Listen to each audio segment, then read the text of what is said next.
भगत सिंह का जन्म 27 सितंबर 1960 को लायलपुर जिले के बंगा में हुआ था, जो पाकिस्तान में स्थित है।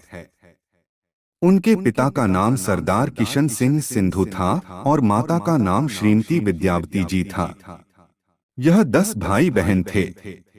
उनका पैतृक गांव खटकड़ कला है, जो पंजाब में है। शहीद भगत सिंह भारत के महान स्वतंत्रता सेनानियों में से एक है, जिन्होंने हमें अपने देश के लिए मर मिटने की ताकत दी और यह बताया कि देश प्रेम क्या है। भगत सिंह का जन्म सिख परिवार में हुआ था। जब भगत सिंह का जन्म हुआ तो उनके पिता सरदार किशन सिंह जी जेल में थे। उनके चाचा श्री अजीत सिंह जी स्वतंत्रता सेनानी थे और उन्होंने भारतीय देशभक्ति एसोसिएशन भी बनाई थी। भगत सिंह जी का दाखिला दयानंद एंग्लो वैदिक हाई स्कूल में कराया था। बाद में नेशनल कॉलेज बीए की पढ़ाई छोड़कर भगत सिंह ने 1920 में महात्मा गांधी द्वारा चलाए गए असहयोग आंदोलन में भाग लेने लगे। गांधी जी विदेशी चीजों का बहिष्कार करते थे। 14 वर्ष की आयु में भगत सिंह ने सरकारी स्कूलों की किताबें और कपड़े जला दिए।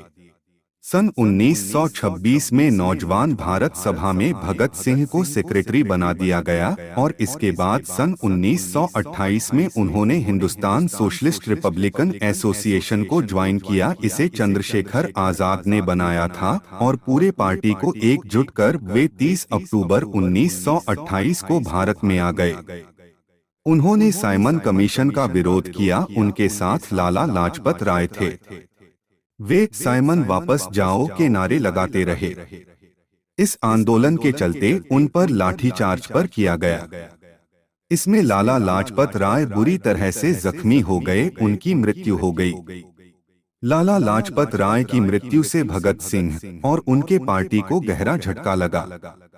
अंग्रेजों से बदला लेने की ठान ली और फिर उन्होंने अंग्रेजी पुलिस अधिकारी स्कॉट को मारने का प्लान बनाया, लेकिन गलती से उन्होंने असिस्टेंट पुलिस सॉन्डर्स को मार डाला था।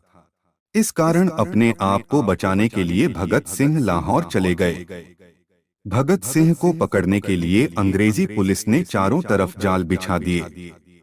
इसके चलते भगत सिंह ने अपने आप को बचाने के लिए अपनी दाढ़ी और बाल कटवा लिए ताकि उन्हें कोई पहचान ना सके। ऐसा कहा जाता है कि समुदाय को शोभा नहीं देता, लेकिन भगत सिंह को अपने देशभक्ति से आगे कुछ भी नहीं दिख रहा था। डराने के साथ चंद्रशेखर, देव राजदेव और सुखदेव भी मिल चुके थे और उन्होंने बड़ा धमाका करने के ठानी।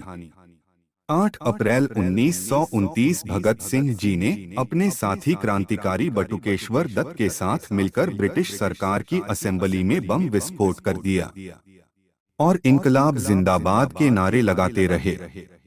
24 मार्च 1931 फांसी दी जानी थी, लेकिन देश के लोगों ने उनकी रिहाई के लिए प्रदर्शन करने शुरू कर दिए। इसके चलते ब्रिटिश सरकार को डर लगने लगा कि अगर भगत सिंह को रिहा कर दिया गया तो वे सरकार को जिंदा नहीं छोड़ेंगे। लिए 23 मार्च 1931 की शाम 7:33 पर भगत सिंह और उनके साथियों सुखदेव, राजगुरु को फांसी दे दी गई। उनसे उनकी आखिरी इच्छा पूछी गई। उन्होंने लेनिन की जीवनी पूरी पढ़ने का समय में मांगा।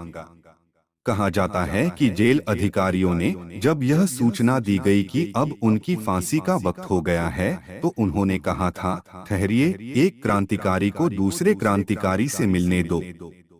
1 मिनट के बाद छत की ओर पुस्तक को उछालकर बोले, ठीक है, अब चलो। फांसी पर जाते समय तीनों क्रांतिकारी मस्ती में मग्न होकर गीत गुनगुना रहे थे। मेरा रंग दे बसंती चोला, मेरा रंग दे, मेरा रंग दे बसंती चोला, माए रंग दे बसंती चोला।